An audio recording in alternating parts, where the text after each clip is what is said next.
Good morning. Good morning, Coach. All right, group, if you have a question, please once again use the raised hand button. And Andrew Jones, you're first up. Hey, Coach, in the last two games, Emery and Antoine have just 4 catches for a total of 28 yards, and I think they played 221 combined snaps. What do they have to do? What do you guys have to do as an offense to get them more involved?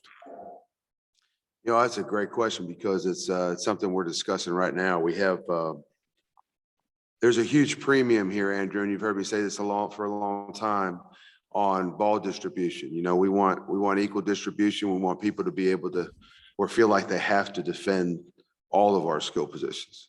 And I think one trend this year is you've seen defenses do a little bit more to, interestingly enough, to take the wideouts out of this thing. And that's a huge reason why Josh Downs has gotten so many touches. And at some point here, though, much like the last week or so, you're going to get more double team action on Josh, which is going to single up our receivers. And so one of the discussions today, you know, and I don't think this is any surprise to anybody that we're playing or anybody that just watches our offense. We want to get our wide receivers more involved in what we're doing. And part of that is them being able to separate. It's also them being able to make some catches. And then schematically, we just have to do some things to try and promote getting them the ball a little bit more. You know, the focus early on in the season was to get the ball to the backs in the passing game on some quick hits and involve our tight end more, and we've done that. I think the final equation to the passing game is to get the wide receivers more involved. I was just curious about Josh had those 2 false starts on Saturday. Was that a product of maybe more attention being put on him, so he's maybe a little bit more eager to get off the break, or what? Yeah, I don't know why it happened. It can't happen. Those little things. We had 7 of the 12 penalties on offense. Of the 12 penalties we had on the team, 7 of them were on offense. 2 of them belong to Josh this week. And you know, when you're playing good defenses, you've got to be smart and be disciplined. Can't beat yourself. And those 7 penalties certainly set us back. I think we left, you know, 111, and by our estimation, yards on the field because of the penalties. And that's just something we can't do moving forward here. Thank you. TL Brown, go ahead.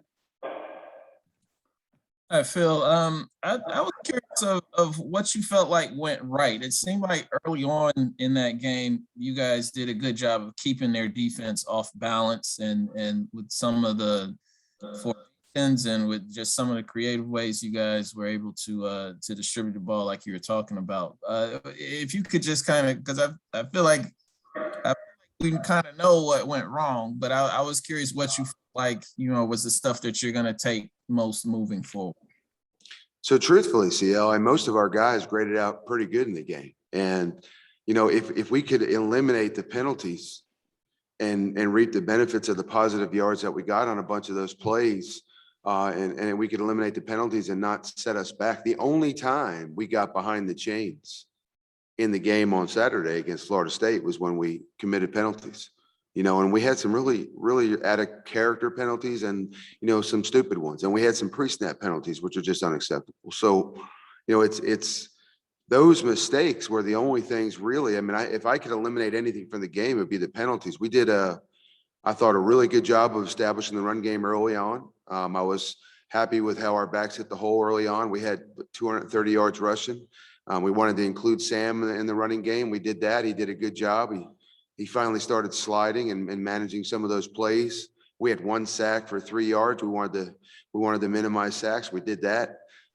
We had a multitude of first downs. We managed some longer drives. We thought they'd, you know, keep everything in front and force us to, you know, to have to manage and be a little bit more disciplined in some longer drives. We did that early on first 2 drives we scored. And I just, you know, we were 7 of 13 on 3rd down. We're happy there. I think we'd like to have the series in the red zone back. We'd like to have the interception back and the penalties. So we didn't have a lot of negative plays. We didn't even have a lot of tackles behind the line of scrimmage. So it really felt more like an offensive game that we're used to. But we've got to score more points, and I think that goes back to setting ourselves back behind the chains when we had those penalties. That was the biggest issue on Saturday. If we eliminated penalties, I think we have the kind of offensive day that we are used to. Greg Barnes, go ahead. Hey, Phil, Mac suggested that this team is not handling adversity maybe as well as the last two teams that you guys had. I'm curious on your side of the ball, what goes into a team being able to handle adversity, and how can you coach that? You know, I think experience is a part of it, Greg. You know, that's when you have experience, when you played a lot of snaps, you're used to being in positive and negative situations. And so what happens is you have to understand that the focus just has to be the same. You know, you hate to be over exuberant, celebrate a positive play because we're going to get locked in and execute on the next one. You know, and I always felt like you want to celebrate, fine, do that after we score at the end of the drive over on the sideline, and then let's get locked in on the next drive. So I think experience has to do with that. And, you know, at the skill positions, that's not where our experience is. At running back, at receiver, we have a lot of young guys out there playing, and they're learning as they go, and they'll be veterans next year. But we've got to learn how to execute and play this year. And I think after a negative play, that's the adversity you're talking about. You got to have a short memory, you know, and if we drop a ball on 1st and 10, or we have a penalty, or we, you know, and you know, our saying all the time is don't blink. You got to put it behind you. We need to move forward and lock in on the next play. And some of us do that better than others. And then, you know, coach even addressed that with the entire team. You know what I mean? The offense, defense, and special teams.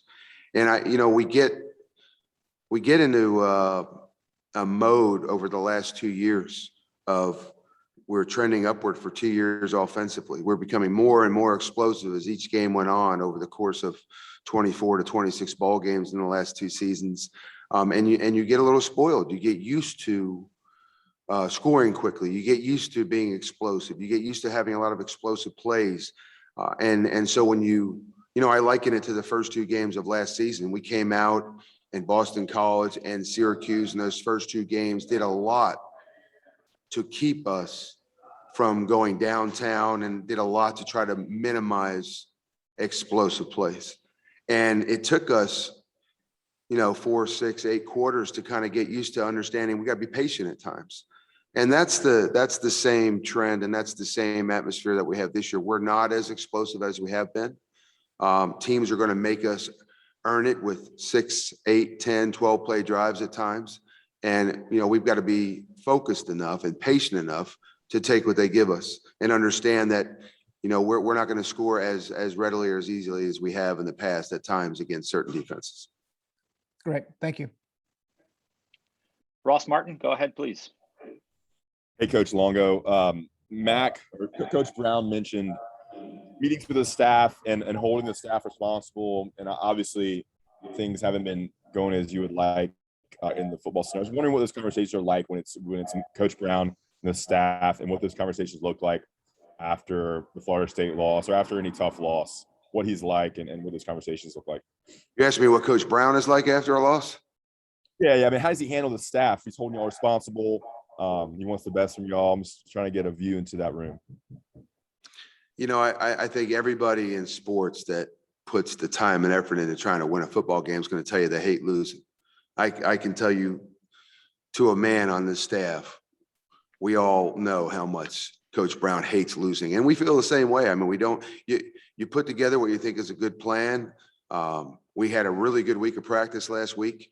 The expectation, I thought the energy was there early on in the game before we got started with Florida State. So we expected to play well. And in some areas we did, some areas we didn't. You know, I think the key is whether you win or you lose. You know, sometimes when you win, you have a tendency not to look at mistakes.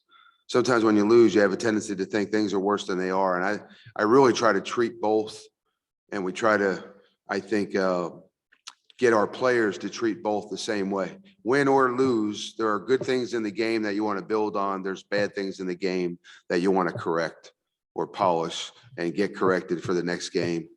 And, you know, I think there's a very strong understanding about how much coach does not like winning. I think the staff does not like losing. I think the staff feels the same way. And you're just that much more motivated to get your team back on track. And I feel the players probably have the same mindset. Okay, over to Gregory Hall.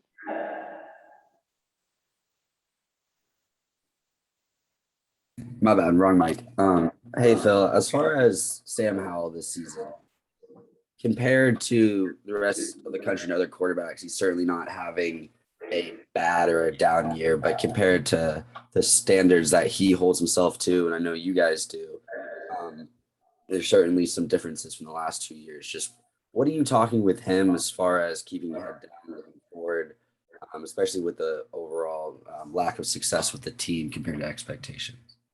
So I think, I sound like a broken record here, but the number one issue, he threw one pick in the game. And outside of that, mentally, he played a near perfect football game. I mean, he did it. We talked about the emphasis last week was damage control on plays that don't initially go as planned. We had very few of those plays this week. And when we did have those plays, he managed them very well. That's one of the reasons we only had one sack. He threw a couple balls away. I think he ran more decisively at times on some pass plays where we feel like there are some built-in draws. We don't necessarily call a draw, but that's part of our thinking. That's part of our mindset on certain pass plays with regards to what the defense is doing up front. And that's why he's been so aggressive on pass plays. And I think from a mental standpoint, he did a great job, but the coaching, probably the best aspect of what he does is, and I remind him all the time, just play the play within the play. Just play the play. Each down is its own play, and is its own world. You can't let the result maybe in the same play earlier in the game affect what you think might happen on this one. And he does such a great job of preparing that he has a very good understanding of what the defense is doing and what they're in pre-snap. The difference right now is there isn't as much explosive talent around Sam as there was last year, and that's fine. But we can't go outside of our framework and try to do more than we're capable of doing. And this past game and the games that he's played well this year are great examples of him staying inside the framework of what he's capable of. The good thing for us is Sam's capable of a lot. So he can do a lot, and he's a huge weapon. And hopefully we can keep him playing the way he did last week. Okay, last one for Coach Longo. Luciano, go ahead. Hey, Coach, I hope you're doing well. It seems like DJ Jones is having a bigger role each game. What are your thoughts on his progress during this season? Well, we're happy about his progress because he's getting healthier. And as he gets healthier, we give him more reps. And as he gets more reps, I think players get better when they play.